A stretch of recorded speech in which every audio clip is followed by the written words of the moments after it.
Hey everybody, it's Nick, and before I show you this video that I'm really excited about, I wanted to give you a quick kind of preview of the video and also a preview of what's going to be happening for the rest of this spring with Gospel for Annapolis. So we're pretty much planning to be out there every afternoon by the city dock between 1 and 3 p.m.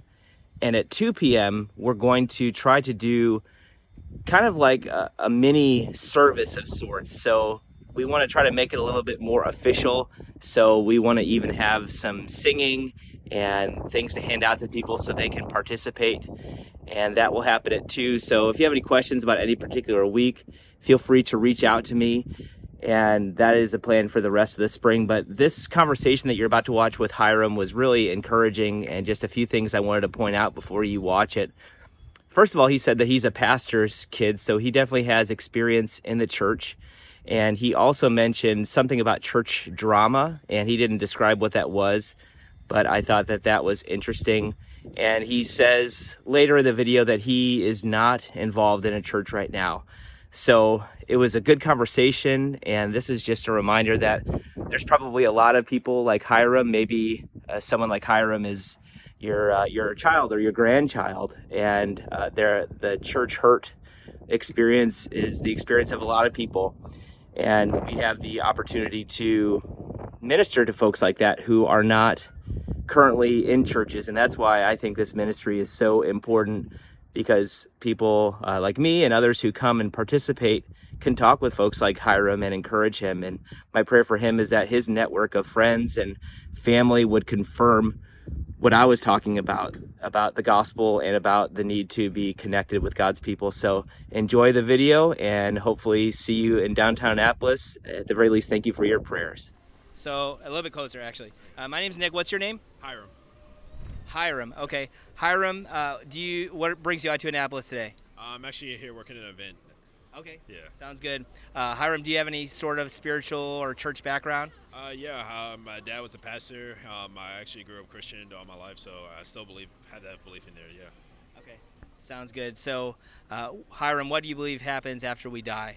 I believe, of course, there's like an afterlife, whether you go to heaven or hell. But mostly, I'm believing that most good people go to heaven, of course, just if they have their good faith with God. Gotcha. So, how do you think you'll fare when you meet God on that last day?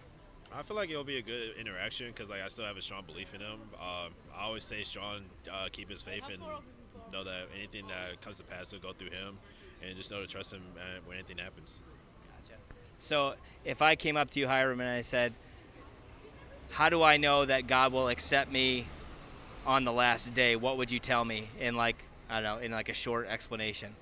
I would just say just trust and believe. Of course, like some things may not be seen from the initial view, but in the long run, when you think about it, like you just know that you're blessed. Like to say that I'm still alive at 23 years old today, to say that I'm still blessed to have that life and have that relationship with God. So yeah.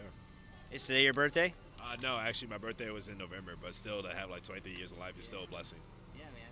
Well, can I tell you real quick what I believe about that? So, I grew up in the church, but I came to understand that if I stood before God, even like with a sincere heart, like even my sincerest best efforts wouldn't be enough to like save me from God's perfect judgment. Like he sees this whole world perfectly. He sees all the injustice, and he's going to set it all right.